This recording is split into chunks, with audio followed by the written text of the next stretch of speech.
O princípio de tudo, a energia. A história do ser humano sempre esteve ligada diretamente a ela. Desde a luz solar como elemento fundamental para a criação da vida em nosso planeta, até a invenção da bomba atômica.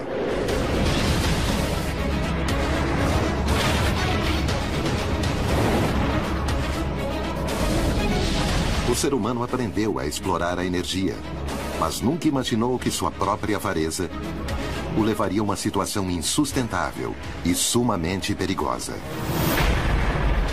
Uma situação onde uns poucos controlam os recursos de muitos, ou seja, os de todos. Há muito dinheiro em jogo e, portanto, muitos interesses. A cobiça teria impedido o maior desenvolvimento tecnológico e energético? Há muitos interesses de grandes grupos econômicos frustrados no poder. Pode uma sombra obscura ter ameaçado o destino de homens valentes que tentaram mudar o mundo em que vivíamos? Quem está movimentando os fios de nosso presente? Poderíamos estar vivendo em um mundo muito melhor? Quem tem nosso futuro em suas mãos?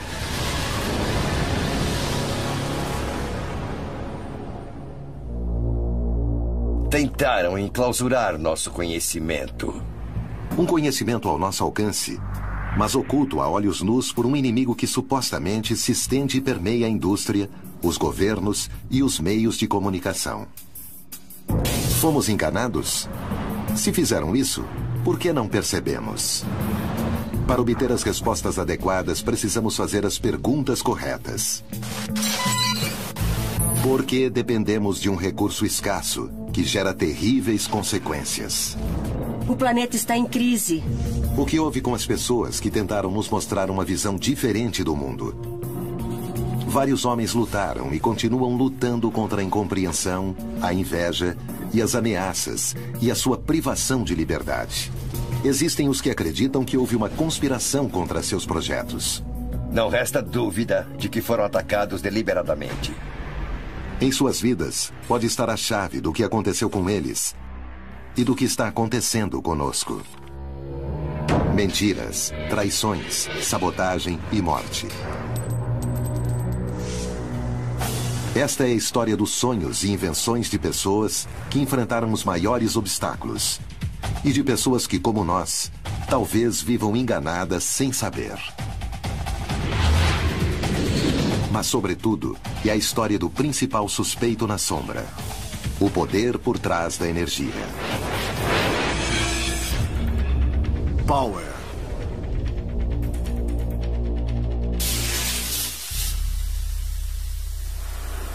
A energia sempre foi poder. Os sacerdotes das civilizações antigas obtinham autoridade pela crença de seu povo em seu controle sobre a fonte mais visível de energia e vida. O Sol.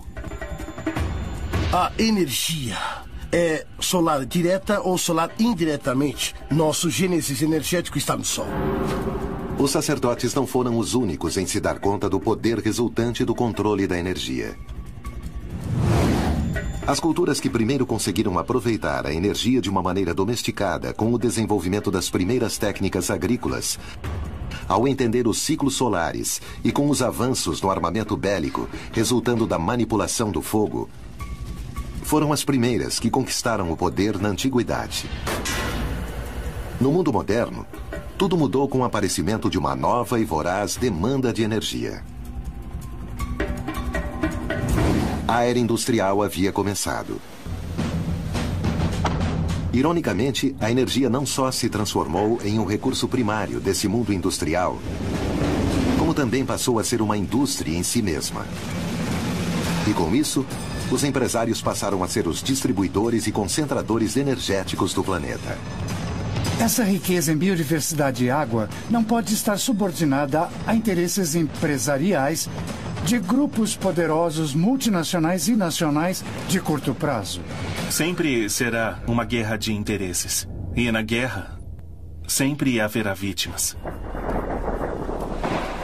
Grandes cientistas e inventores se opuseram a interesses econômicos implacáveis, planejando fórmulas novas para desenvolver alternativas ao petróleo.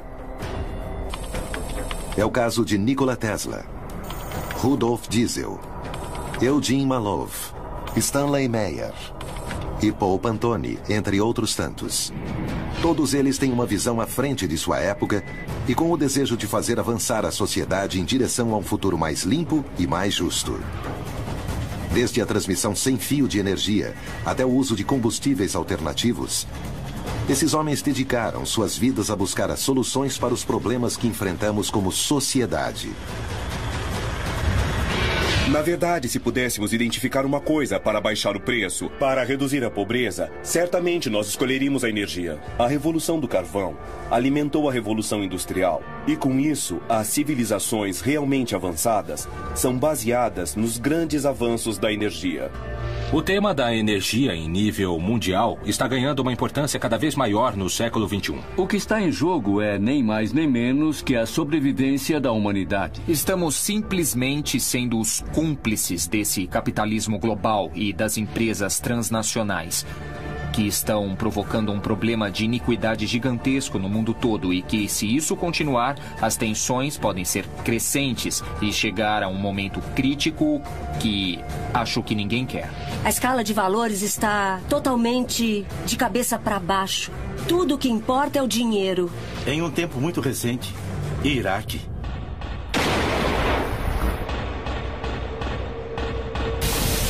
No entanto, existia uma pessoa que estava convencida de que manipular a energia não era uma arma de controle, mas a promessa de um mundo melhor.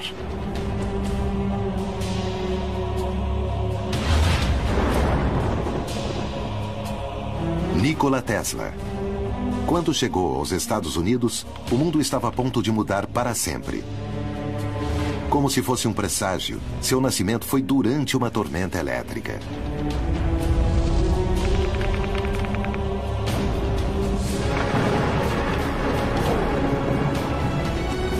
Desde muito pequeno ele tinha visões, era meio místico e se imaginava no futuro controlando a água e controlando a eletricidade. Seu pai era sacerdote e queria que Nikola seguisse seus passos.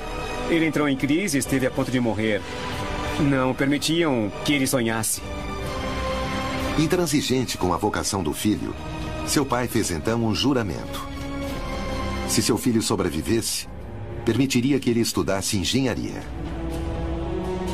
Tesla ouviu que se ele se recuperasse, poderia fazer o que ele desejasse. E então tomou a decisão de estudar engenharia. Tesla não era uma estudante comum. Logo se destacou. E seus professores não entendiam a sua capacidade de realizar operações de cálculo avançado em sua mente. Essa mente poderosa o levou a vislumbrar o futuro. Durante uma visão, Tesla desenhou um diagrama de sua invenção na areia. Logo nasceria a corrente alternada, algo que usamos todos os dias no mundo todo para transmitir a luz elétrica.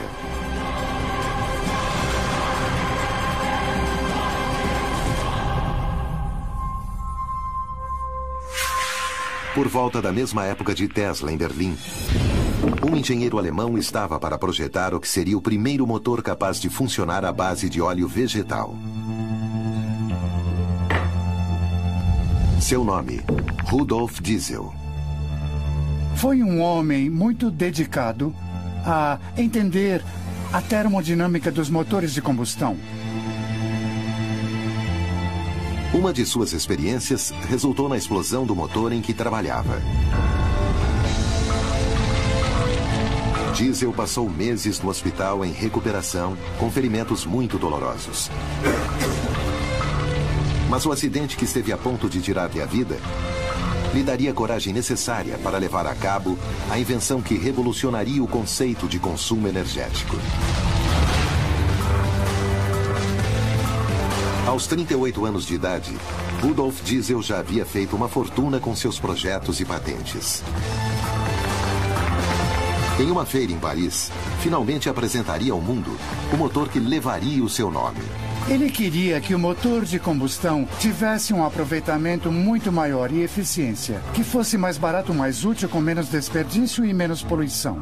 Lamentavelmente para Diesel, seus interesses chocariam com dois poderosos adversários: a indústria incipiente dos combustíveis fósseis e o governo alemão, que temia que os projetos do pesquisador pudessem cair nas mãos da Inglaterra. As mentes brilhantes sofreram perseguições, sofreram boicotes. Seriam esses inimigos capazes de detê-lo?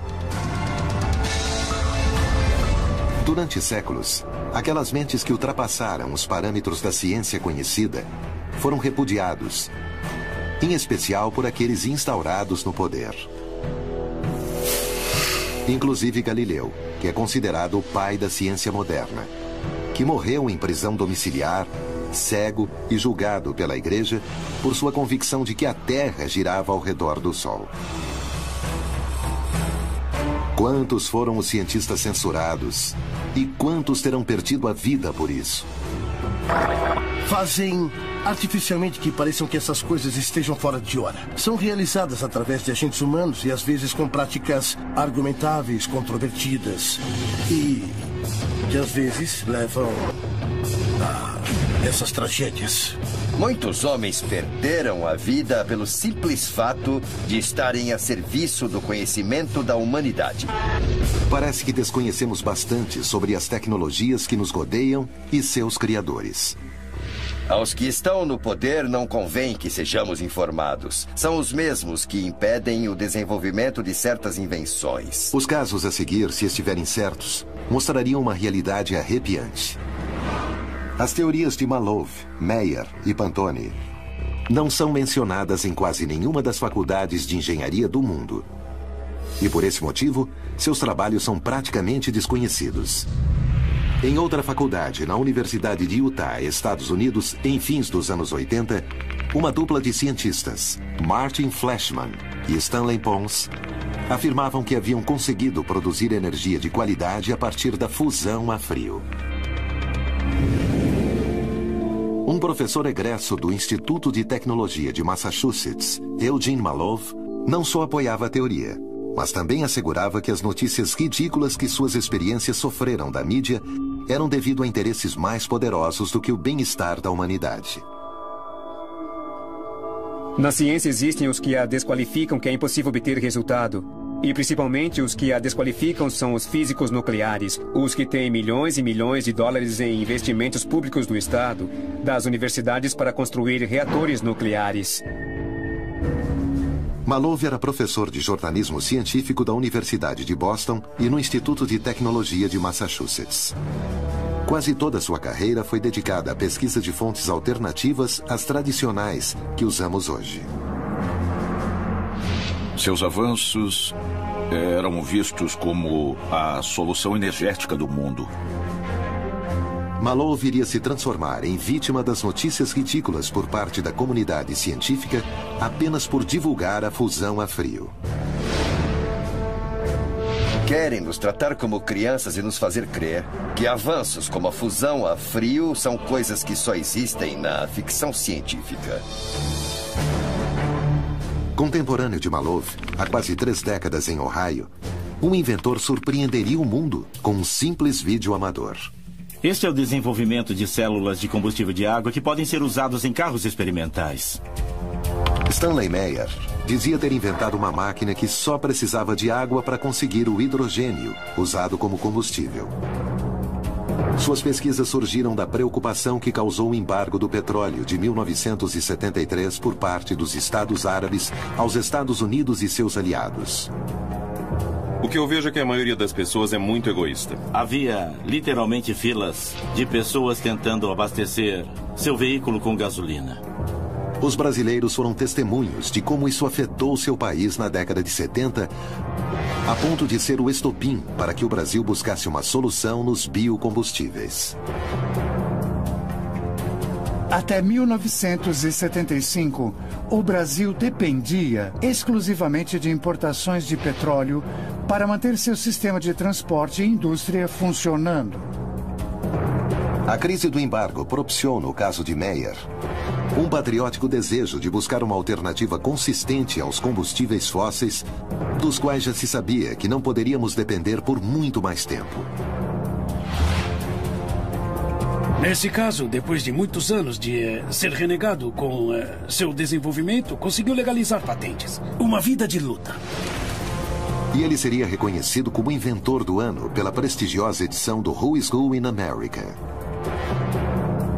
Stanley Meyer podia rodar até 150 quilômetros com 1 galão de hidrogênio sem poluir.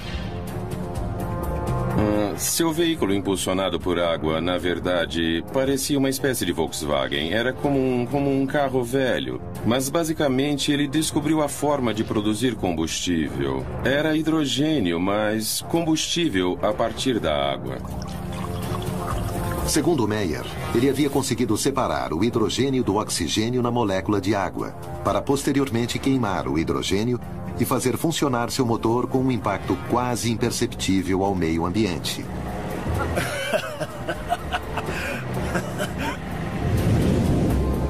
Em algumas escolas do México, está sendo experimentado outro tipo de motores que funcionam também graças à água. Por meio da informação obtida em planos disponíveis pela internet, foi possível recriar o motor Pantone, também conhecido como JIT. Paul Pantone, assim como Stanley Meyer, após a crise do petróleo, começou a se preocupar com o preço dos hidrocarburantes e decidiu fazer alguma coisa a respeito. Em 1979, ele começou a construir um sonho. O sonho de um combustível que permitisse que os motores não produzissem poluição.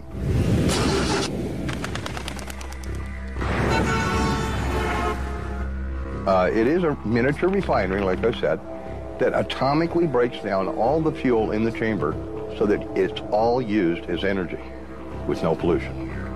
No início dos anos 80, ele terminou seu primeiro protótipo funcional do JIT, o Global Environmental Energy Technology. Está funcionando. O negócio por trás da energia poderia ser afetado por essas mentes brilhantes que tentaram mudar o mundo. Sabotagens, conspirações, torturas psicológicas.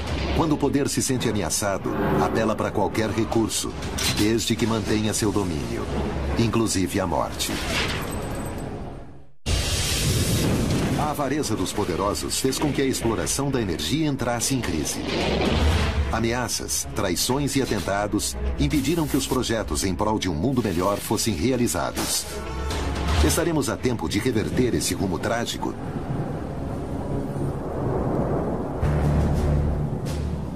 No conflito da energia, sempre houve dois lados. Os que quiseram impulsionar seu desenvolvimento até limites inimagináveis e os que viram nisso um negócio. Tesla pensava que seria possível obter uma fonte de energia inesgotável. Mas quando seu futuro parecia ficar mais promissor, seus verdadeiros problemas começaram. Ao chegar nos Estados Unidos, ele só tinha 4 centes no bolso, alguns poemas e uma carta de recomendação dirigida a uma pessoa muito especial, Thomas Alva Edison.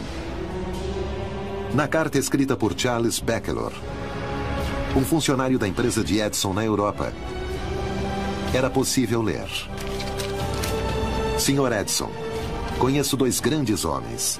O primeiro é o senhor. O outro é o jovem que leva esta carta. Tesla estava entre um grande inventor, um grande cientista e um louco que planejava coisas as pessoas não entendiam. E isso, é claro, criou também muitas dificuldades. Dizem que ao ler a carta, Edison o contratou imediatamente. Mais adiante, Tesla descobriria que seu empregador passaria a ser o seu pior inimigo e que seu sonho se transformaria em um pesadelo. Edison jamais cumpriria suas promessas. Foi muito conturbada sua relação infeliz com Edison, que o manteve sempre ameaçado, subjugado. Edison foi considerado herói nos Estados Unidos, mas para Tesla foi o grande inimigo. Ao negar um pagamento a Tesla, Edison se excusou, dizendo que seu funcionário não entendia o humor americano. Segundo o empresário, tudo havia sido uma brincadeira. Tesla estava tão mal que decidiu demitir-se e acabou montando sua própria companhia elétrica. Nikola Tesla imaginou um mundo onde a energia fosse um recurso infinito. Uma coisa com a qual começaria a sonhar muitos anos depois. Nós o vemos nas caricaturas como os Jetsons. Toda essa imaginação coletiva que tinham do futuro, da imponderabilidade de que a energia era vasta. Para ele, a energia podia ser retirada das tormentas, das correntes de água, do sol e, inclusive, dos raios cósmicos. Essa energia poderia ser transmitida de maneira sem fio a qualquer dispositivo receptor. Veículos, casas e eletrodomésticos seriam alimentados sem a necessidade de baterias, cabos ou qualquer combustível. Tesla entendeu a energia como um elemento ao nosso redor, que podia ser transmitida e recebida através do espaço, não necessitando, inclusive, de condutores como o cobre. Seu sonho era poder aproveitar uma energia livre, sem barreiras e inesgotável.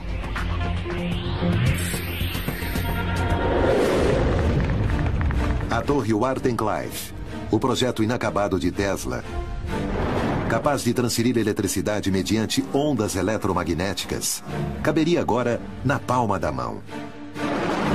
Os telefones celulares que utilizamos hoje em dia talvez tivessem aparecido décadas antes, assim como os primeiros computadores.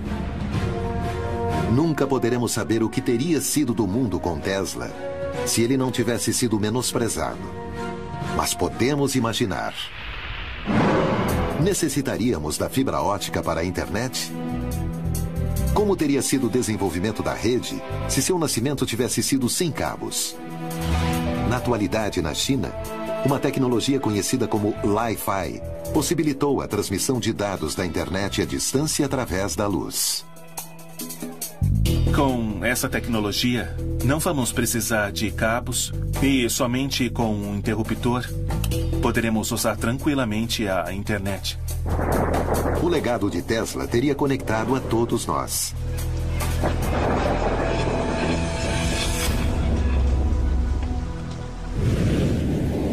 Há casos similares ao de Tesla na América Latina, como o do psicanalista brasileiro Norberto Kepp. Esse pesquisador, assim como Tesla, acredita que a energia é algo que nos rodeia. Ele disse que o vácuo é repleto de energia.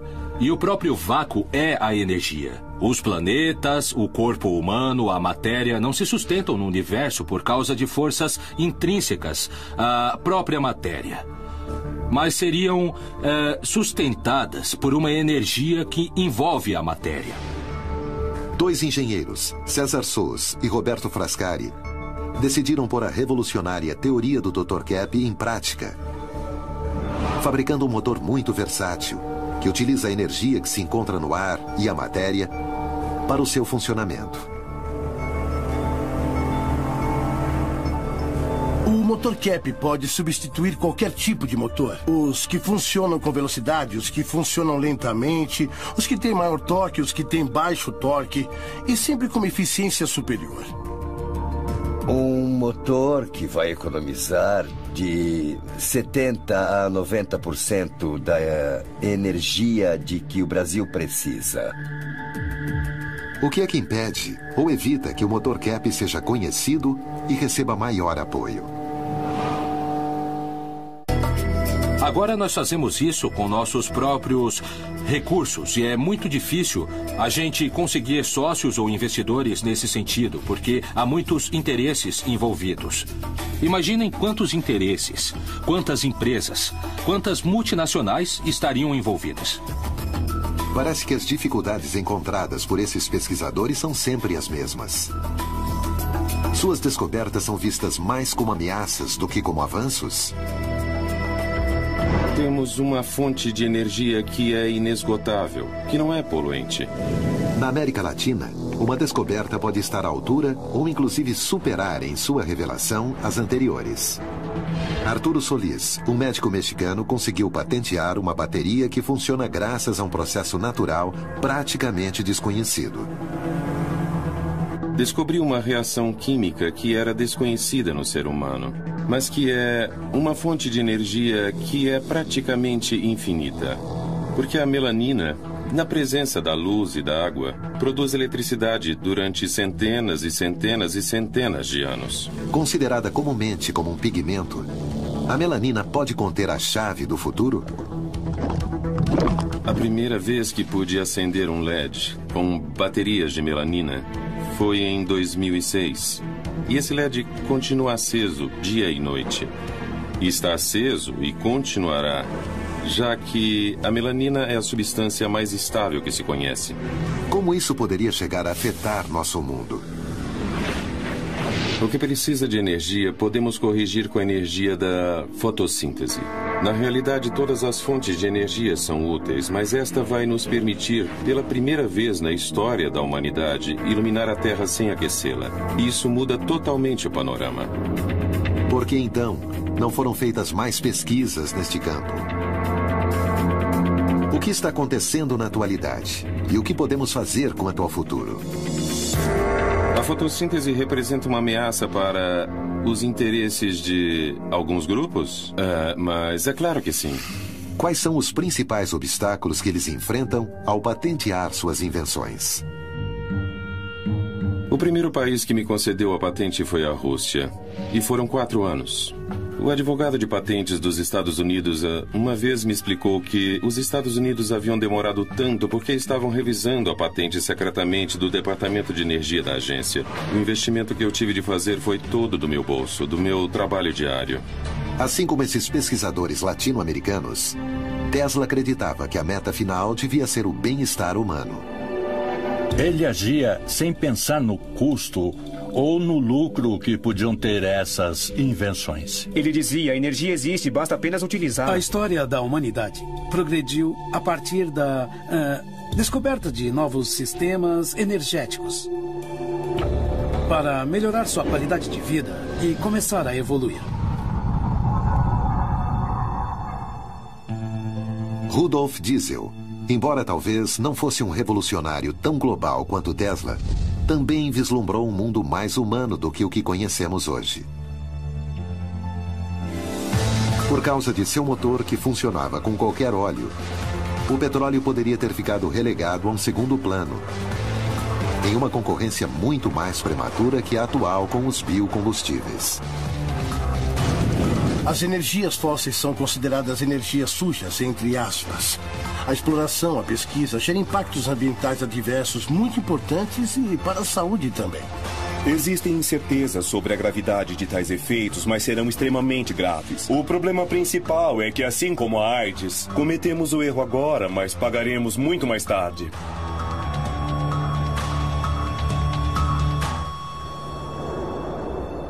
Antes de morrer, Diesel prognosticaria o seguinte: o uso de óleos vegetais como combustíveis pode parecer insignificante hoje. Mas esses óleos podem se transformar com o tempo em combustíveis tão importantes quanto o petróleo ou o carvão o são em nossos dias. O próprio Diesel chegou a fazer alguns ensaios, alguns testes com o óleo de amendoim. O mundo de diesel teria sido similar ao Brasil atual. Com uma matriz energética diversificada e balanceada entre os hidrocarbonetos e os biocombustíveis. Nós temos a produção de combustíveis líquidos como etanol, como biodiesel, que são produzidos dessa forma sustentável. Indubitavelmente, se diesel tivesse recebido o apoio de que precisava, teria transformado o uso da energia, porque teriam utilizado óleos vegetais em vez de petróleo. A atividade agrícola teria sido impulsionada seguramente pela natureza do combustível. Estaríamos utilizando o carvão do presente e não o carvão do passado. E além disso, teríamos um nível de poluição muito menor. Entrada da fábrica. Para entender o presente e poder planejar o futuro, primeiro devemos conhecer o passado. O nosso passado é obscuro. A energia significa poder fazer as coisas. E todo mundo precisa dela, a quer e a deseja. O historiador e político inglês Lord Acton disse certa vez: O poder corrompe, e o poder absoluto corrompe absolutamente. Ninguém encarnaria melhor o conceito de poder absoluto que J.G. Rockefeller e seu monopólio energético, a Standard Oil Company. Uma corporação que nunca mais foi vista, capaz de controlar todo o mercado sozinha. O mercado do petróleo. O ouro já não era dourado, mas negro. Rockefeller tem a visão de criar a Standard Oil, que finalmente, depois de alguns anos, se transforma em um monopólio. Esse monopólio entrou em conflito com as leis dos Estados Unidos e foi dividir a empresa em várias empresas. Essas empresas posteriormente mudaram de nomes e surge então a Exxon, Mobil e Chevron. Posteriormente foi acrescentada a Shell. Embora nem todas tenham a mesma origem, elas passaram a ser chamadas genericamente as Sete Irmãs porque eram realmente as empresas que moviam o mundo do petróleo. Pouco tempo depois do surgimento da indústria petrolífera, nasceria outra indústria energética, a elétrica. E dois homens se apropriariam dela: Thomas Alva Edison e J.P. Morgan. Edison fundou a Edison Electric Light Company, que logo se chamaria General Electric, com a ajuda de alguns dos homens mais poderosos dos Estados Unidos. A General Electric é a única empresa das 12 originais do Dow Jones que aparece na atualidade depois de 117 anos. Forbes a considera a terceira maior empresa do mundo. Além de inventor, Edison foi um homem com uma marcante visão empresarial. E as ideias de Tesla bateriam de frente contra a dele, e, sobretudo, contra a ideologia de Morgan. Ele se importava apenas com o dinheiro e o poder. Tirava do caminho todo aquele que o atrapalhasse. Uma guerra estava a ponto de começar. A Guerra das Correntes. Edison e Morgan estavam dispostos a tudo para dominar o mercado. Mas Tesla lutaria para impor suas ideias. Diesel também decidiu enfrentar o poder, algo que poderia ter lhe custado sua própria vida. Quando o invento vai contra seus interesses, a máquina que domina a energia é capaz de tudo. No entanto, pesquisadores como Tesla e Diesel lutaram para impor suas ideias revolucionárias para melhorar o mundo, pondo em risco suas carreiras e suas próprias vidas.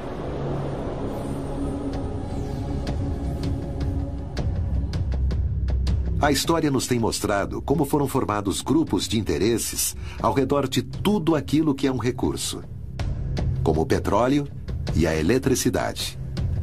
Há muitos motivos pelos quais é muito difícil progredir no que se chama pesquisa e desenvolvimento. Os desentendimentos entre Edison e Tesla constituíram um claro exemplo das dificuldades que os inventores podem chegar a sofrer. A relação entre eles se torna muito difícil quando Tesla cria o sistema de corrente alternada. A princípio, Edison não lhe dava muita atenção. Sua soberba o impediria de prever o que estava a ponto de acontecer.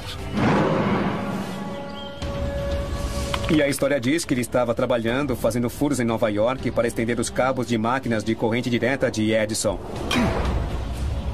Tesla não suportou nem o caráter, nem as tarefas, nem o trabalho para o qual o haviam designado. Então ele se demitiu.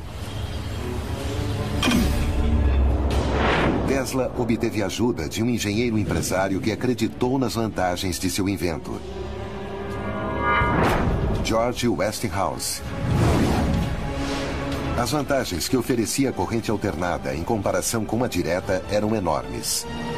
E Thomas Alva Edison começou a sentir que perdia terreno diante de Tesla.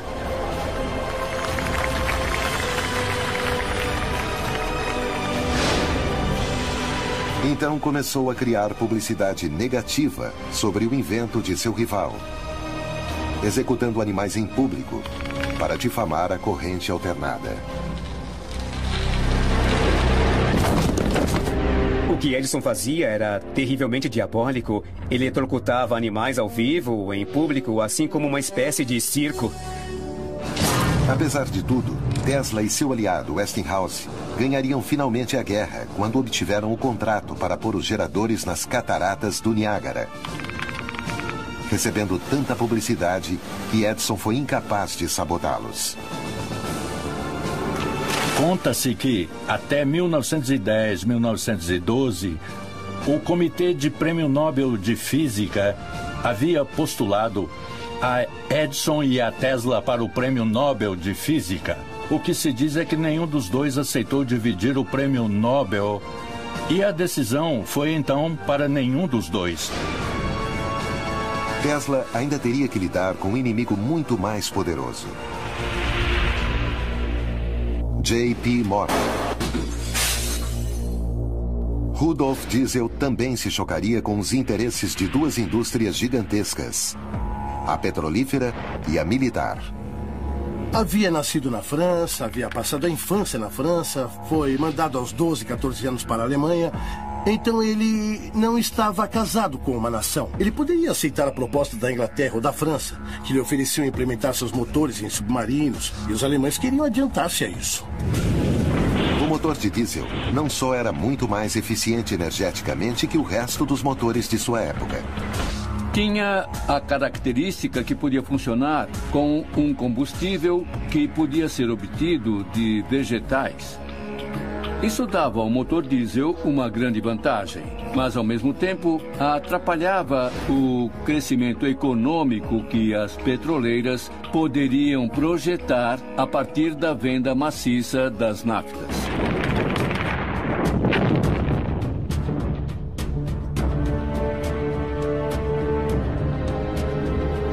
A Primeira Grande Guerra estava a ponto de ser conflagrada, e os interesses pela produção de motores eficazes para caminhões, tanques e barcos eram prioritários.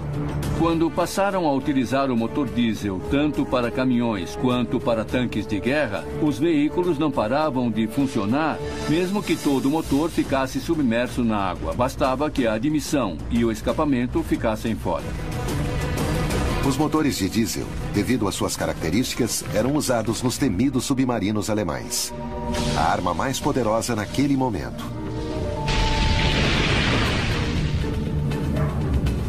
O inventor ignorava os perigos a que estava a ponto de se expor.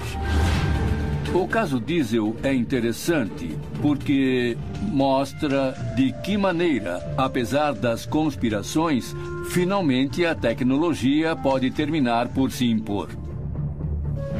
Apesar de gozar de um gênio excepcional, Tesla, o inventor do século XX, como passou a ser chamado, terminou seus dias ignorado e esquecido. Sua queda começou quando o financiamento de suas pesquisas ficou nas mãos de J.P. Morgan, o sócio de Edison. Morgan percebeu o potencial que tinha a transmissão de ondas de rádio e decidiu financiar Tesla em seu projeto de construção da torre Wardenclyffe. Mas Tesla não só queria transmitir ondas de rádio com a torre, mas também eletricidade sem fio, capaz de ser usada por qualquer um, onde quisesse. Isso chocava diretamente com os interesses de Morgan. Como isso interferiria em seu negócio? Morgan tinha um monopólio sobre o cobre com que eram fabricados os cabos. De nenhuma maneira iria permitir que a pesquisa de Tesla progredisse. Ao ficar sabendo das intenções de Tesla, J.P. Morgan detém imediatamente o financiamento e logo a torre é demolida, prejudicando a reputação de Tesla para sempre. Além disso, seu laboratório foi saqueado e seus planos desapareceram.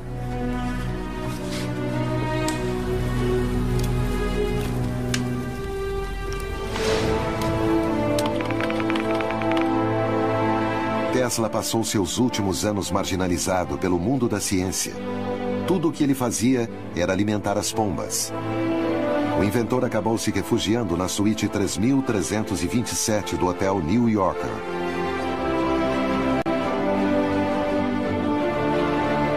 Aos 86 anos de idade, morria na suíte do hotel, completamente sozinho.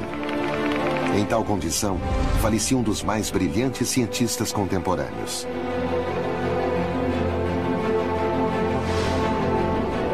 O certo é que para o mundo naquela época, era como se Tesla tivesse morrido há muito tempo.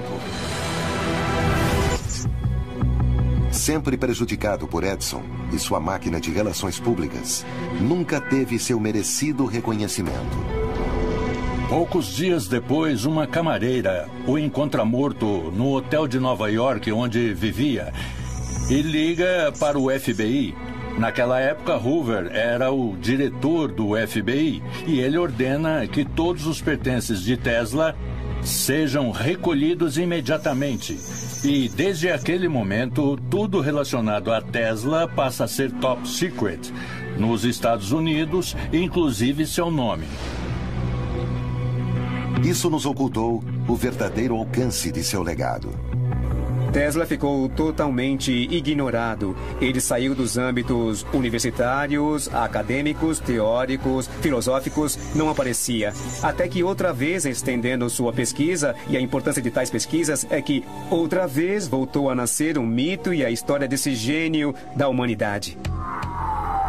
Na era da informação, é cada vez mais fácil ter acesso ao conhecimento. Talvez hoje, o encobrimento não seria tão simples quanto antes. Já não se pode enganar todas as pessoas o tempo todo. Bem, também não se pode adiar e frustrar uma contribuição valiosa para sempre.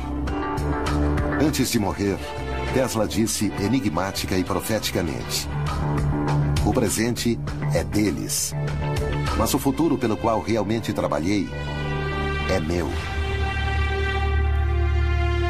A quem se referia Tesla quando disse eles?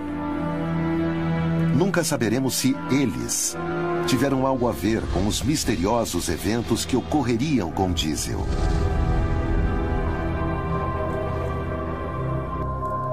Rudolf Diesel subiu a bordo do vapor Dresden com a intenção de reunir-se com empresários que fabricavam seu motor em Londres.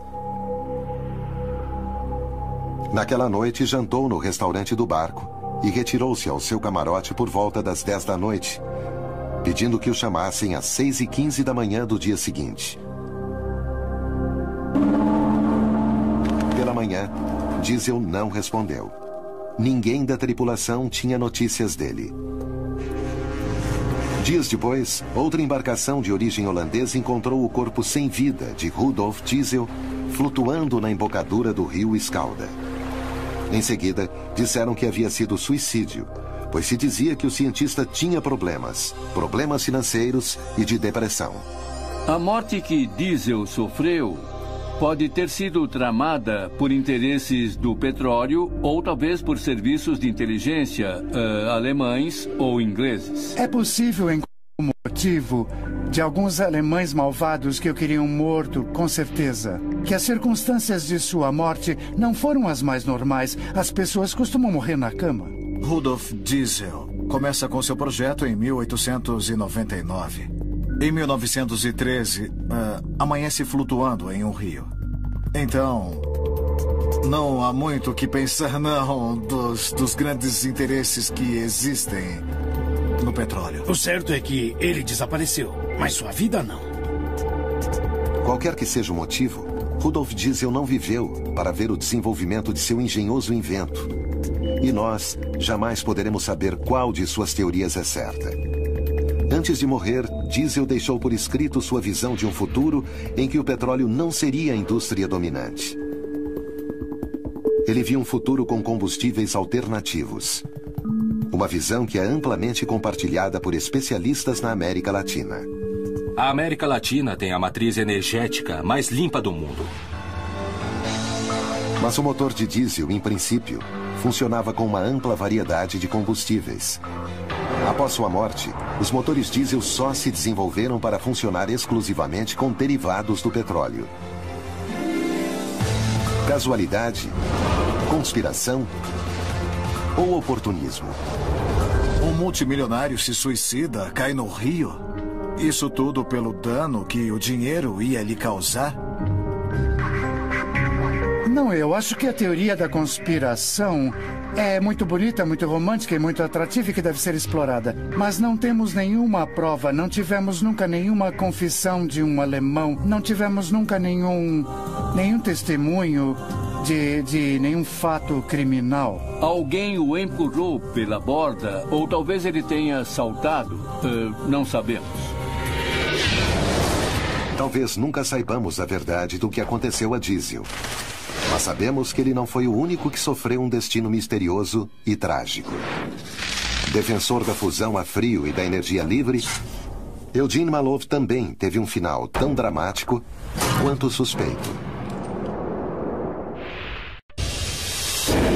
Por que certos inventos progridem e outros não? O que há por trás das mortes de alguns pesquisadores? A história da energia está marcada por traições, sabotagens, vítimas fatais e uma grande dúvida: quem controla realmente nosso destino? O poder que as grandes indústrias energéticas controlam conta com uma capacidade econômica descomunal. Seríamos capazes de reagir contra uma máquina assim? Pode alguém demonstrar sua existência? Eu acho que é uma conspiração contra o interesse do público em geral. São essas empresas que consideram que há uma conspiração que vem de fora e de que tentam realmente mudar as coisas ou buscar fontes renováveis de energia. A indústria de hidrocarbonetos tem uma grande vantagem hoje em dia. O campo não está bem nivelado. Favorece uma indústria que já existe há muito tempo e está trabalhando para manter esse poder. O que pode fazer um único indivíduo contra uma máquina assim tão grande e eficaz? É provável que esse indivíduo não consiga mais do que acabar na falência, desacreditado. Eugene Neff Malov tentou reverter a forma com que concebemos a produção energética. O futuro era, segundo ele, a fusão a frio, uma reação nuclear à temperatura ambiente, onde dois núcleos atômicos se fundem para formar um maior, liberando uma grande quantidade de energia. Isso supõe uma fonte de energia inesgotável, econômica, limpa e ao alcance de todos. Malov defendia a fusão a frio conseguida por Stanley Pons e Martin Fleischmann. No ambiente universitário, etc., foi uma grande comoção. Em condições diluídas e com um sistema muito doméstico, eles conseguiram demonstrar e publicar que se gerava uma energia com um fenômeno de fusão de hidrogênio e hidrogênio a hélio, mas que ocorria em forma diluída com os hidrogênios que estavam na água. O mundo, asseguravam, seria um lugar completamente diferente. Uma dona de casa seria capaz de produzir em seu lar uma enorme quantidade de energia de forma segura, barata e limpa. Seria como ter um reator nuclear, do tamanho de uma caixa de sapatos, abastecendo a todas as necessidades de uma família média.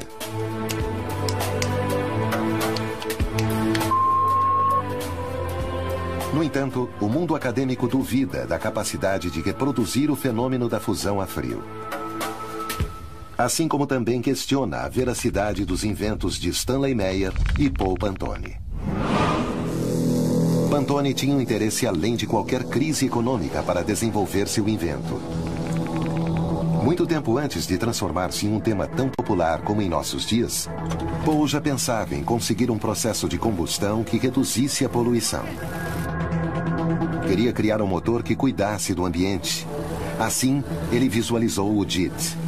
Um homem que simplesmente queria deixar uma impressão melhor quando partisse que a que encontrou ao chegar. Esse é um sentimento que, com certeza, eu apoio. Segundo Pantone, neste preciso momento poderíamos modificar qualquer motor para que, em vez de gasolina, funcionasse, em sua maioria, com qualquer líquido. E só utilizaria uma pequena porcentagem de combustível convencional para a partida. Seu segredo, o plasma criado a vácuo. O que realmente ele desenvolve é o que chamam os engenheiros químicos um reformador de plasma. O plasma, muitos o identificam como o quarto estado de agregação da matéria. Parte da base de que o combustível pode ser mais bem condicionado para fazer a combustão. O agregado de água em alguns motores de combustão interna pode chegar a produzir diminuição na poluição. Nós temos que atender a uma nova restrição. E essa restrição tem a ver com a emissão de dióxido de carbono. E isso é uma coisa que com certeza tem que chegar a zero. Poderiam os motores de Pantone mudar o panorama de cidades como México e Santiago do Chile, melhorando a vida de milhões de pessoas? Há alguém nessas cidades que já está fazendo algo e não sabemos. Luiz Carlos Queiroz é um inventor mexicano que começou a sonhar com isso há alguns anos. Quando menino e via um carro funcionar, quando passava um carro levando pessoas, eu me admirava em pensar quem poderia imaginar como um carro funciona. Depois de estudar administração e trabalhar arduamente, o empreendedor mexicano por fim contava com os recursos para levar a cabo sua visão. Bom, chegou o momento, no ano 2000, precisamente em que ele disse, bem, eu quero realizar o meu sonho. A primeira coisa que queríamos fazer era um transporte público onde se levasse as pessoas, mudando o famoso bicitaxi por um veículo elétrico, já que o trabalho dos bicitaxis é um trabalho totalmente desumano. São 8, 10 horas, naquele pedacinho, sentado. E além disso, levando 200 quilos, pelo menos, é desumano. O carro Q finalmente estava pronto. Seu projeto era simples e prático. Por que então as autoridades não deram maior impulso a esse invento, que parece resolver uma problemática tão evidente? Os diferentes governos no México não demonstravam o interesse em desenvolver energias sustentáveis. Falam de ecologia, mas a realidade é que quando nos aproximamos desses não, é melhor procurar outro empreendedor que invista. Por não haver leis para veículos elétricos, logicamente eles não podem circular antes que saiam as leis. O que é ridículo. O que impede que governos levem a cabo políticas para favorecer o meio ambiente de forma sistemática e mais eficiente.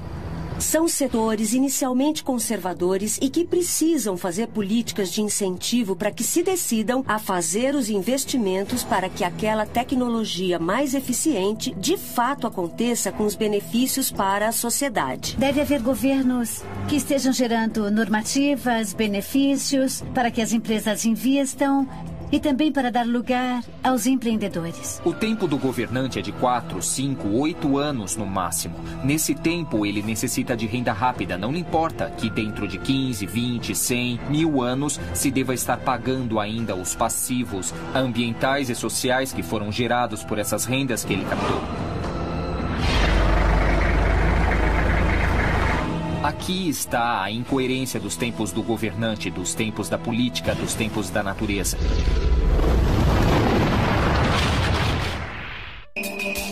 No caso de Eugene Malov, ele denunciava que uma comunidade científica com fortes interesses havia feito todo o possível para menosprezar, através da mídia, sua campanha a favor da fusão a frio. Malov quis mostrar ao mundo um invento que revolucionaria a maneira com que concebemos a energia, proporcionando-nos a tantas vezes imaginada energia livre. Mas por acaso, era isso que desejava a comunidade científica? No caso de Malov, evidentemente a comunidade científica nesse momento jogou por terra seus projetos. É compreensível, considerando que essa era uma ideia revolucionária. Malov decidiu fundar a sua própria organização para a pesquisa da fusão a frio e as energias alternativas. Inclusive, escreveu uma carta à Casa Branca, expressando a sua fé absoluta no futuro da fusão a frio. Houve um vácuo, nesse momento, no qual ele não foi escutado, como tantos outros. Mas alguém não o ignorou. E Malov começou a receber ameaças para que parasse com sua pesquisa, ou sua vida correria perigo.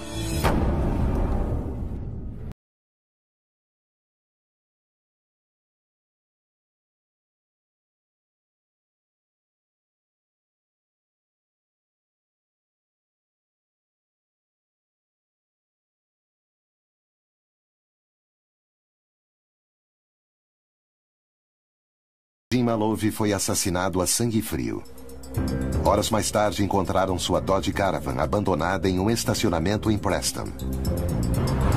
A polícia informou que havia evidências de resistência, o que indica que Malov enfrentou seus agressores. O caso foi considerado como intenção de roubo. Será casualidade que nada da casa tenha sido roubado? Seus avanços eram vistos como a solução energética do mundo e, por motivos desconhecidos, ele foi morto. No mínimo, afetou certos interesses. Eles tentaram tirar Malov dali e levá-lo para outro lugar.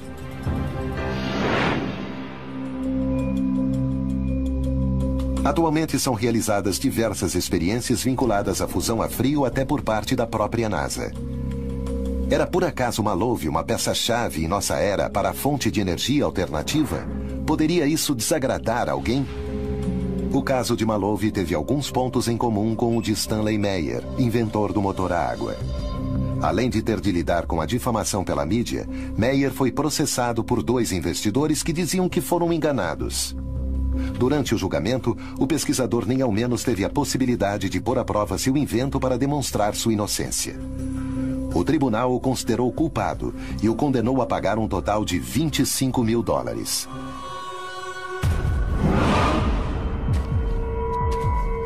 Segundo Meyer, um personagem obscuro, representando interesses do Oriente Médio, aproximou-se dele com uma proposta. Ofereceram a extravagante soma de $1 bilhão em troca da venda da sua patente para, em seguida, fazê-la desaparecer. É difícil falar porque você pode pensar também que não desenvolver uma tecnologia nova, você pode estar deixando de ter um mercado novo de um produto com um valor superior e que você poderia, inclusive, ganhar mais. Mas para Meyer, sua invenção do motor a água era um aporte para a humanidade, não um negócio. Assim, ele recusou as ofertas. A partir daí, Meyer denunciou que recebia ameaças telefônicas. Estaria alguém se empenhando em evitar que suas descobertas ficassem conhecidas? Muitas o vídeo que Stanley Meyer usou para de mostrar à sociedade seu invento rapidamente deu a volta ao mundo. Por exemplo, essa tecnologia está aproveitando o poder que a água nos oferece. Este injetor de água que nós vemos aqui hoje nos dá uma forma muito econômica de conversão e faz com que um automóvel convencional funcione com água normal. Todas as grandes empresas, os grandes interesses nunca tocaram o coração para defender a vida de um ativista ou de um inventor. São perseguidos, assediados e mortos. O motor a água, criado por Meyer, poderia ter revolucionado o cenário energético mundial. Talvez por isso seu desenvolvimento foi truncado pelo dramático destino de seu inventor.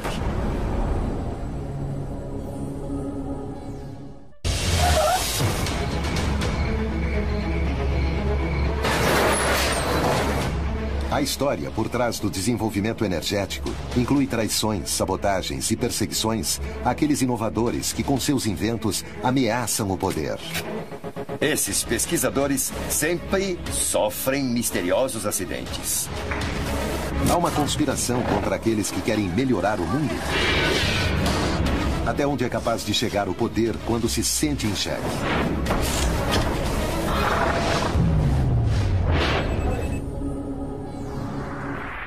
Stanley Meyer propunha o uso de um simples adaptador para abandonar os hidrocarbonetos por completo. Através de um processo de eletrólise, as moléculas da água se separariam, liberando o hidrogênio para ser usado como combustível. Só havia um pequeno problema com a sua criação. Ela violaria as leis da termodinâmica. Algo que não o impediu de desenvolver seu invento e, inclusive, fazer demonstrações em público.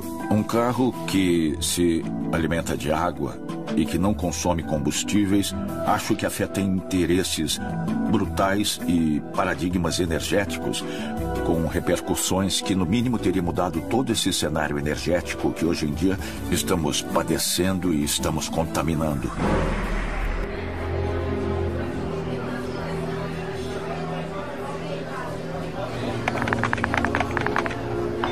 Stanley Meyer jantava em um restaurante em Grove City quando se encontrava à espera de uma reunião com investidores belgas.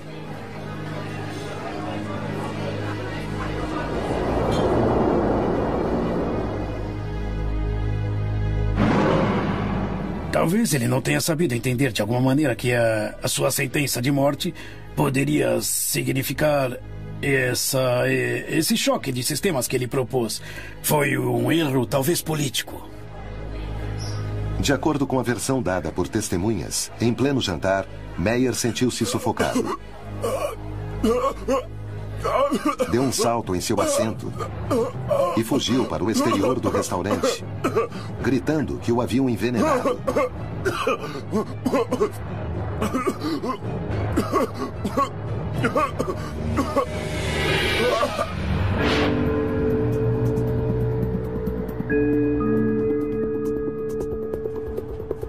Os clientes e empregados do lugar o encontraram morto no estacionamento. Nunca chegou ao carro e também não chegou a realizar seu sonho. Se estivessem certas as afirmações de Meyer, o mundo não teria de enfrentar a perspectiva de um apocalipse energético por escassez de recursos. O hidrogênio é o elemento mais abundante do universo. Uma fonte praticamente inesgotável de energia. O hidrogênio pode ser uma fonte inesgotável, porque o hidrogênio é retirado da água. O hidrogênio se apresenta como um portador de energia capaz de ser transportada, ser utilizada no momento necessário e ser armazenada para os tempos de escassez. O hidrogênio é um combustível limpo. É o combustível mais limpo porque não gera dióxido de carbono. E sua combustão, uma vez que gera energia, transforma o hidrogênio em água. Somos conscientes do que acontece ao nosso redor? Foram desacreditadas tecnologias mais avançadas que as que temos à nossa disposição? Nesse caso, quem financiou os estudos científicos que as desautorizam? Temos pesquisado de onde vêm esses estudos, quem está pagando para que os cientistas participem de tudo isso. E isso sai de uma indústria. Talvez veja a indústria do combustível renovável como um desafio. Do que nos privaram? Por que nossos governos não disseram nada a respeito? É muito fácil sentar-se e ter o tempo todo muitíssimo dinheiro, receber todos os dias muitíssimo dinheiro de petróleos mexicanos como parte de seu orçamento, e o resto importa muito pouco. E é aí que estamos realmente envolvidos na América Latina e que claramente há grupos que estão no poder, que preferem o lucro rápido, sem levar na devida consideração os custos ambientais e sociais que muitos desses projetos podem ter. O que aconteceria se os pesquisadores recebessem grandes somas de dinheiro para desenvolver seus inventos? Se houver algum lucro, as coisas se fazem sem nenhum problema. A candidatura brasileira à Copa do Mundo resultou que em Brasília fosse construído o primeiro estádio de futebol totalmente autônomo em termos energéticos e com zero de emissões.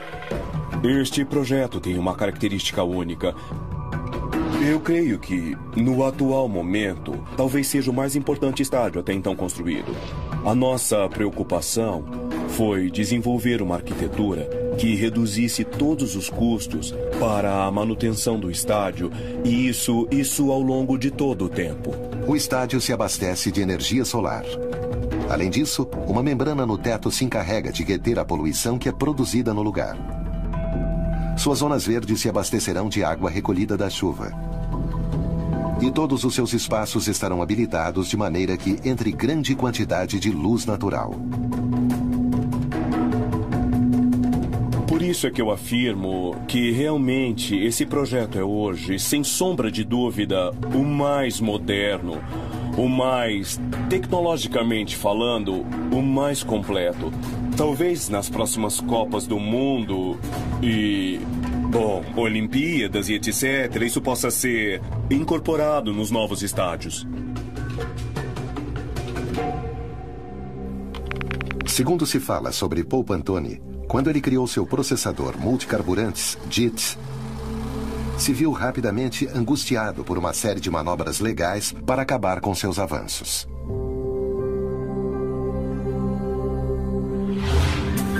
Seu pai foi o primeiro a adverti-lo sobre o risco que ele corria. Pantone chegou à casa de sua família com um carro cujo motor havia sido modificado por ele. He froze, turned around, looked at me, and he said, "You're running on water?" "Yeah. Give me the keys to my house, the gate, and the garage, and get off my property. I disown you." I said, "What?" He said, "They'll kill you. And anybody who knows how to run on water will be dead." Quanto faltava para que Pantone ouvisse o conselho de seu pai? Não o matam no início. Isso seria muito fácil. Primeiro fazem da sua vida um inferno. Pouco depois de conhecer o DIT, um diário local publicava a notícia de seu invento. De acordo com o relato de Pantone, um ano mais tarde ele recebia a chamada de um representante de uma empresa petrolífera do exterior que exigia a venda dos direitos de seu sistema. A recusa de Pantone transformaria sua vida em um inferno. So I called the same newspaper or the TV reporter up at the news station, and I said, I have a story better than yesterday's. I've got ex-governors and I've got other people on tape-recorded phone calls threatening my life. They're going to murder me if I try to pursue my dreams. He said, Mr. Pantone, I don't know anybody that would like to cover that story, because if we do, we will never have a job again. O dinheiro da conta dele desapareceu misteriosamente. Durante os anos seguintes, várias propriedades de seu negócio imobiliário foram vandalizadas. Paul Pantone conta que posteriormente receberia um novo telefonema aterrador. Com o apoio de seu filho, resolveu fazer frente a muitas das ameaças e impedimentos legais que puseram em seu caminho. Mas ainda não sabia que o pior estava para acontecer. A história diz que seus sócios acabaram enlameando a empresa em desenvolvimentos não muito santos.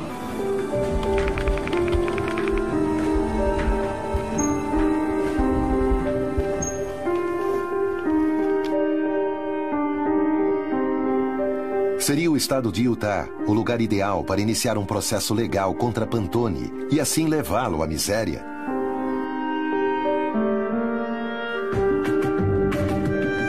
Imediatamente o privaram dos seus direitos civis. Tesla, Pantone, Diesel, Malov, Meyer.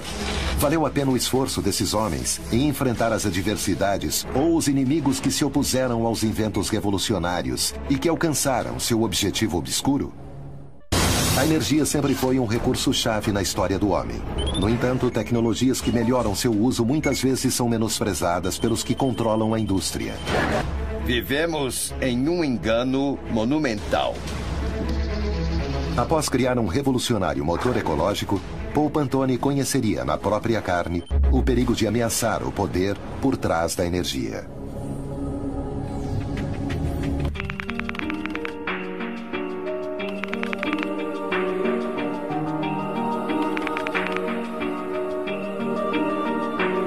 O mundo geralmente celebra tudo aquilo que represente um avanço para a humanidade. Os inventores mais criativos, no entanto, muitas vezes são dificultados no desenvolvimento de suas obras. O primeiro problema que tem os sonhadores, eu diria que é como acreditamos tanto no que vamos fazer, pensamos que as outras pessoas também vão vê-lo positivamente. Meu primeiro equívoco foi acreditar que conseguir o carro e fazê-los funcionar, todos iam querer ajudar. E todo mundo ficaria feliz. Na verdade, o que necessitamos é de um grande salto. O que necessitamos são milagres energéticos. E quando uso a palavra milagre, eu não quero dizer que seja impossível. O que eu estou falando é que nós precisamos desse grande salto imediatamente. No México, José Antônio Urbano Castelán trabalha no campo da energia solar para alcançar esse nobre objetivo. Gosto de um reator nuclear que se encontra a 150 milhões de quilômetros e que nós chamamos de Sol. Por que, se no México temos tanto Sol, não exploramos como tal? Sim, temos muito petróleo. É verdade que extraí-lo nos custa $3 e podemos vendê-lo a 90. Mas é um recurso finito e que contamina.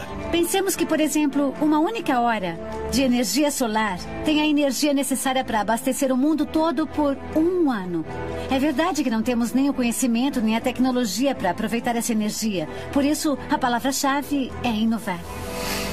As estufas solares de Urbano Castelán são uma alternativa única para aproveitar a energia térmica do Sol. Como funciona a estufa urbana? Tem 610 espelhos. São espelhos planos. Estão posicionados de tal forma que todos incidem em um ponto. Ali temos uma serpentina pela qual estamos fazendo circular o IT reciclado de detrito. Nós o aquecemos a 300 graus e então podemos dispor desse calor latente, captado com o sol, para cozinhar nossos alimentos. O alimento básico na zona rural, não eletrificada e suburbana das grandes cidades, que exige um alto consumo energético. Podemos retirá-lo do sol com uma vantagem: zero emissão de CO2 na atmosfera. A energia solar é muito variada porque me permite aquecer a água, permite produzir a eletricidade e me permite gerar calor de processo com as estufas que desenvolvemos para dar o que é necessário para o cozimento. A crise climática é cada dia mais evidente. O que falta para que se faça uma advertência definitiva sobre o perigo que isso representa para o homem? Temos um panorama de água contaminada, temos um panorama de solos contaminados e, se permitirmos que contaminem a água e o solo, permitimos que se contamine o alimento. Não é uma especulação. Já existem muitos dados técnicos. O cenário otimista seria que a sociedade em geral tomasse consciência e dissesse: embora eu tenha hidrocarbonetos, não posso continuar queimando-os e vou passar para as transições energéticas nobres, porque cada vez somos mais, cada vez consumimos mais energia e cada vez estamos extraindo mais recursos não renováveis. Por que achamos que temos o direito de retirar tudo hoje? E por que achamos que temos o direito também de contaminar a água e o solo de todos os seres humanos que vêm daqui por diante nessas zonas mineiras? Quem nos deu esse direito? Esses são os elementos de reflexão de que necessitamos. Devemos insistir que, contra a mineração, os efeitos da contaminação em escala humana são para sempre. O petróleo, o carvão, o gás natural foram uma revolução na época da Revolução Industrial. Não são mais. Este é o momento de gerar uma nova revolução.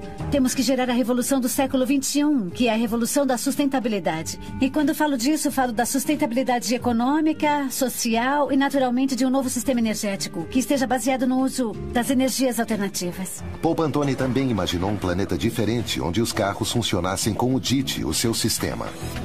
Este adaptador seria capaz de fazer funcionar qualquer veículo com 80% de água como combustível. Mas o sonho de Pantone se transformou em pesadelo.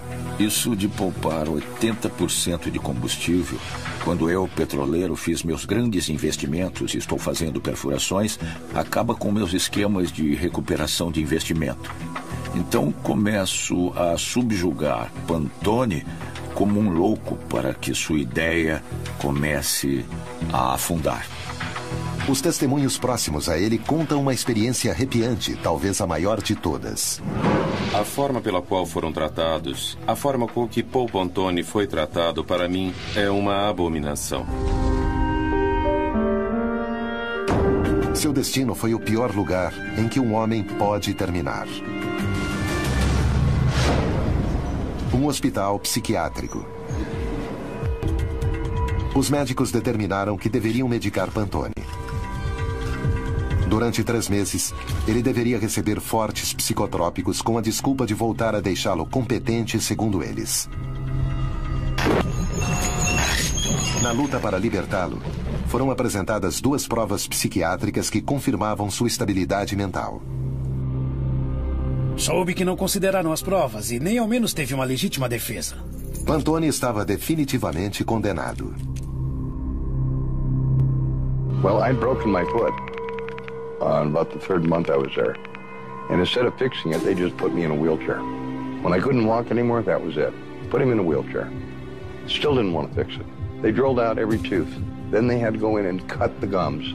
And when they saw teeth growing in again, they got really upset. So then they took me to a surgeon, and they ground down the bone, and then sewed it all back up. Ele sofreu muitas pressões e várias torturas psicológicas. E terminaram fazendo com que ele merecesse o lugar onde estava. Embora resistisse e não tomasse seus medicamentos por temer ver afetadas suas faculdades mentais, o futuro de Pantone se desenhava nele. Pressentia que não ia durar muito mais tempo. Toda a esperança parecia perdida. Finalmente, seu filho David conseguiu chamar a atenção de um senador. Ao ver a falta de assistência médica e as condições em que Pantone se encontrava, o congressista entrou imediatamente em ação.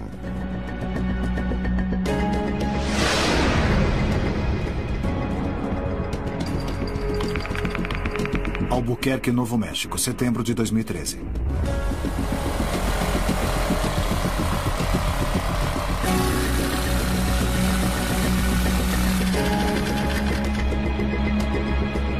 Isso vai na minha mesa, no lado direito.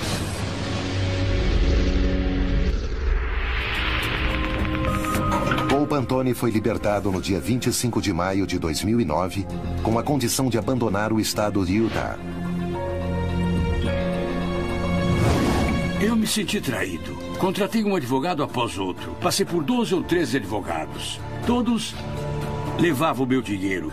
Diziam que me representariam, mas depois voltavam e me diziam: a única forma de representá-lo é você me dar sua patente. E isso não ia acontecer. Enquanto a crise climática cresce, o poder por trás da energia usa todos os seus recursos para manter seu domínio. Qual é o caminho para sair dessa encruzilhada? Quem são os novos pesquisadores? E o que estão fazendo para mudar o mundo? Eles sabem que arriscam tudo, inclusive suas próprias vidas? A história da energia esconde sabotagens, traições e mortes duvidosas. Certos inventos são consagrados enquanto que outros caem no esquecimento. Quem são os pesquisadores que, apesar de tudo, lutam contra o poder, embora suas vidas estejam em risco? Pantone, Meyer, Malov, Diesel e Tesla parecem ter vivido na própria carne a presença do poder. Nunca poderemos ter a certeza. Seremos nós também vítimas, sem saber? O que nós podemos fazer se o poder por trás da energia é tão grande? Ou só nos fizeram acreditar nisso? Temos menosprezado nossa capacidade de conseguir mudanças? E o papel dos cidadãos é fundamental. Nós precisamos entender que as pessoas têm o poder, o povo é quem tem a última palavra. Temos que conseguir maiores fundos para a pesquisa. Necessitamos dos incentivos do mercado. Necessitamos difundir a mensagem. Um avanço energético, com toda certeza, é o mais importante. Nunca antes foi mais fácil conseguir isso. Graças a tecnologias digitais, o fluxo de informação é tal que a censura é praticamente impossível. Mas entre tanta informação, onde procurar? Por onde começar?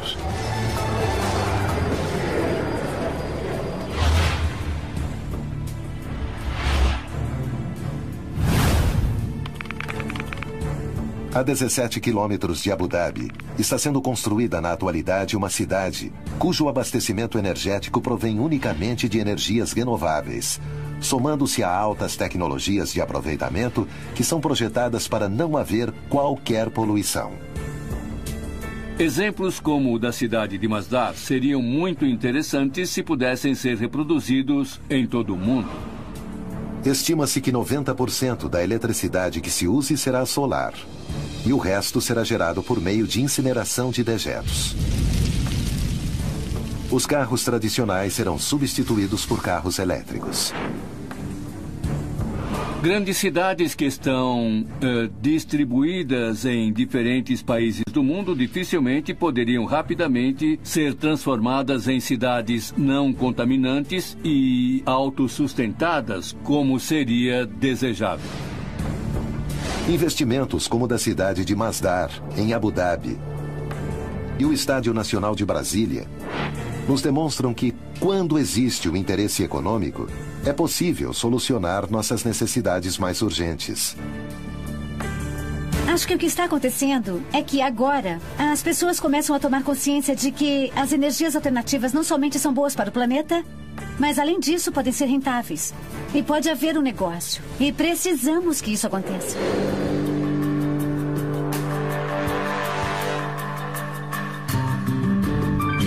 Estamos às portas de poder conquistar essa massa crítica. nós mesmos também mudaremos nossa maneira de ver o mundo para viver uma nova humanidade, para viver as energias limpas, para viver novas economias e aproveitando as energias que efetivamente são infinitas, que o universo nos oferece, mas aproveitando-as de uma maneira mais amorosa e coletiva. Aplicar isso de forma maciça vai levar tempo. Vai ser um tempo muito bem empregado. E, além disso, muito interessante porque estamos abrindo um novo panorama, completamente diferente. Temos novos desafios para resolver para os próximos 1000 anos. Na verdade, nós somos o problema. Somos nós que geramos a crise ambiental. E é importante tomar consciência disso. Não há como jogar a culpa nem nas empresas, nem nos governos. Somos nós. O importante é assumir essa responsabilidade. Porque os governos fabricados por essas empresas, por exemplo, quem os usa? Somos nós. Então, nós somos o problema, mas também somos a solução. Há pessoas, pelo que sei, que baixam planos da internet e os aplica e funcionam. Na verdade, com muitas inovações também acontece isso. Assim, não é nada melhor que democratizar os conhecimentos dessa maneira.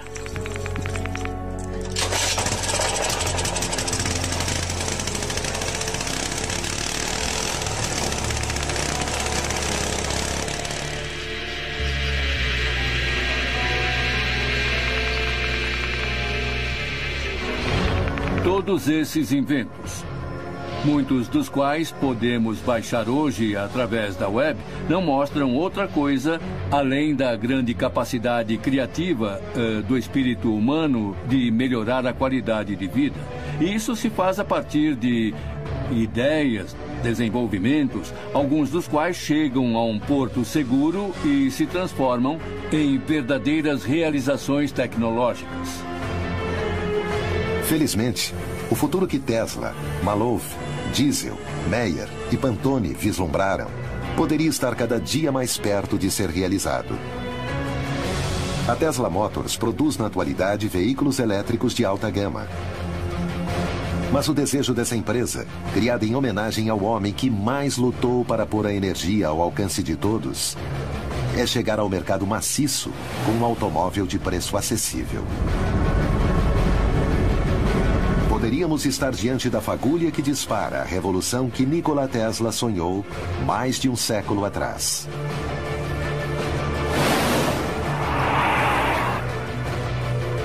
Eu costumava participar de um jogo com meu filho menor, David. Eu lhe dizia, preciso que você me diga qualquer invento que você imagine, qualquer coisa que se lembre. Diga-me uma coisa muito original a partir da sua imaginação. Eu fiz isso até ele completar 11 anos e meio. Ele não só me deu 21 inventos em 10 minutos, mas também me contou como seriam os comerciais para lançar cada um. Meu Deus, que foi que eu criei? Eu perguntava a mim mesmo, se era possível fazer com que uma criança de 11 anos lance ideias sem mais nem menos? Por que não estamos animando as crianças a serem inventores, em lugar de dizer-lhes que só podem fazer o que diz o livro? Talvez, como enunciam, o futuro será muito diferente do que a humanidade sonha. Os transportes serão outros. As economias e os governos sofrerão mudanças. E as energias limpas ganharão terreno. O importante é saber que no universo, a energia reina em tudo, inclusive no homem. O único capaz de modificar sua própria realidade. Poderemos algum dia encontrar uma fonte de energia que substitua o petróleo? Que destino terão os que dedicam sua vida a pesquisar teorias que vão contra os interesses mais poderosos? As dúvidas crescem, mas o tempo está acabando.